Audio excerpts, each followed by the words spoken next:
Hello friends, this is Prajakta. Welcome to my YouTube channel K for Knowledge.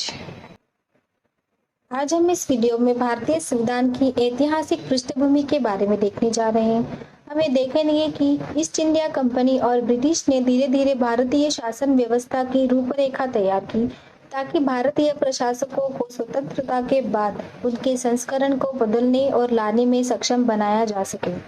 1947 में भारत पहले दो मुख्य संस्थाओं में विभाजित था। ब्रिटिश भारत, जिसमें 11 प्रांत शामिल थे, और रियासतें सहायक गठबंधन नीति के तहत भारतीय राजकुमारों द्वारा शासित थे। भारतीय संघ बनाने के लिए दोनों संस्थाओं का एक साथ विलय हो गया, लेकिन ब्रिटिश भारत में कई विरासत प्रणालियों का पालन अभी भी किया जाता है। भारतीय संविधान के ऐतिहासिक आधार और विकास का पता भारतीय स्वतंत्रता से पहले पारित कई नियमों और अधिनियमों से लगाया जा सकता है। भारतीय लोकतंत्र का एक संसदीय रूप है, जहां कार्यपालिका संसद के प्रति उत्तरदायी होती है। संसद के दो सदन हैं, लोकसभा और राज्यसभा। साथ ही शासन का एक प्रकार संघीय है, अर्थात केंद्र और राज्यों में अलग अलग कार्यपालिका और विधायिका है। हमारे पास स्थानीय सरकार के स्तर पर स्वशासन भी है। ये सभी प्रणालियां अपनी विरासत ब्रिटिश प्रशासन को देती हैं। आइए हम वर्षों से भारतीय संविधान की ऐतिहासिक पृष्ठभूमि और इसके विकास को देखें। आगे चलकर हम बहुत से अधिनियम और उनके अधिनियम वर्षों को देखेंगे। लगभग 1600 ईस्वी सन में अंग्रेज व्यापार के लिए भारत आए और बड़े हिस्से के लिए वे ईस्ट इंडिया कंपनी से थे, जिसकी ब्रिटेन से व्यापार के लिए भारत एक विशेष पहुंच है।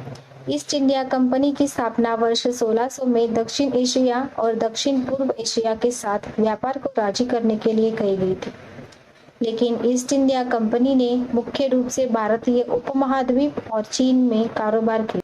वर्ष 1765 में ईस्ट इंडिया कंपनी ने बंगाल, बिहार और उड़ीसा के राजस्व और नागरिक न्याय पर अधिकार प्राप्त किया, जिसे अन्यथा दीवानी के नाम से जाना जाता है। वर्ष 1858 में सिपाही विद्रोह के बाद ब्रिटिश ताज ने भारत के शासन की सीधी जिम्मेदारी ली।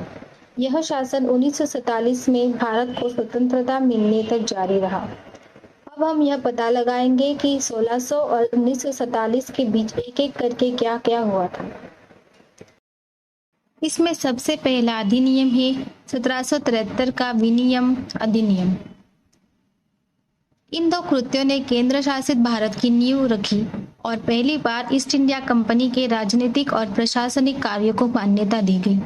इसे भारत में ईस्ट इंडिया कंपनी की गतिविधियों को नियंत्रित और विनियमित करने के लिए ब्रिटिश सरकार द्वारा उठाया गया पहला कदम माना जाता है। 1773 अधिनियम की विशेषताएं। बंगाल के गवर्नर को बंगाल के गवर्नर जनरल के रूप में नामित किया गया था और 4 सदस्यों की कार्यकारी परिषद गवर्नर जनरल की सहायता के लिए बनाई गई थी। बंगाल के पहले governor general Lord Warring Hastings थे। बॉम्बे और मद्रास प्रेसिडेंसी के गवर्नर बंगाल के गवर्नर जनरल के अधीनस्थ थे। अधिनियम ने वर्ष 1774 में कलकत्ता में सर्वोच्च न्यायालय की स्थापना को सक्षम बनाया। सर्वोच्च न्यायालय में एक मुख्य न्यायाधीश और 3 अन्य न्यायाधीश शामिल थे। इस अधिनियम ने कंपनी के कर्मचारियों को किसी भी निजी व्यापार के शामिल किया। ऐसे देशी भारतीयों से प्रस्तुतियों का विश्व स्वीकार करने से प्रतिबंधित कर दिया।